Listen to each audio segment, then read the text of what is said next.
من راهکاری که خدمت شما میخوام ارائه بدم انشالله مورد فایده قرار بگیره. روزانه 6 نفر 7 نفر مراجعه میکنن و مشکلشون برطرف شده. خود بنده جزء آنها بودم که شدیدترین دیسک رو داشتم، کمرم خم شده بود، خوابیده غذا میخوردم، نمیتونستم راه برم.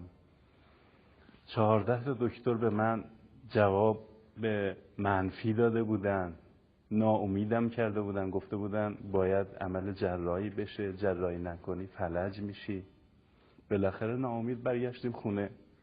روزی به تلویزیون نگاه میکردیم، به اخبار علمی فرهنگی به این شکل گفت کلیه دیسک ها با مقداری نرمش برطرف میشوند. اخیراً دانشمندان تشخیص دادن.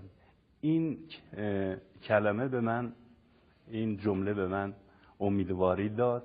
اون دانستنی‌های قبلی و اطلاعات قبلی که خودم داشتم به اضافه دکترا یه سری نرمش ها رو به بنده ارائه داده بودن، به اضافه افراد تجربی، اونا رو جمع کردم یه جا، مضرا رو گذاشتم کنار، روی مفیداشون کار کردم، یه مجموعه نرمشی درست کردم که به هر کس ارائه میدم موفق میشن، یعنی در مورد دیسک آسوده میشن. اونایی که گرفتار دیسک کمر هستن قدرت تمرکز فکری نمیتونن داشته باشن.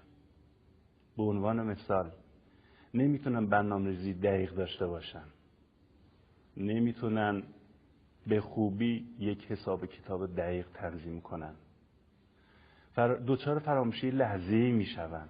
خیلی از مواقع به دنبال سیویچ که به اصطلاح روی تاقچه گذاشتن یا جای دیگه دنبالش میگردن، دنبال موبایلشون میگردن، دنبال جورابشون میگردن. این به ستون فقرات برمیگرده.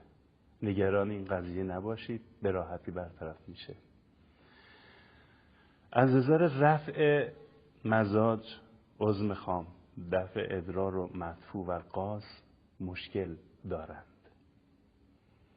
تعداد دفعات ادرار به دلیل سردی بدن زیاده. حالت یبوست، سفتی مدفوع پیدا میکنن. در قسمت کشاله ران و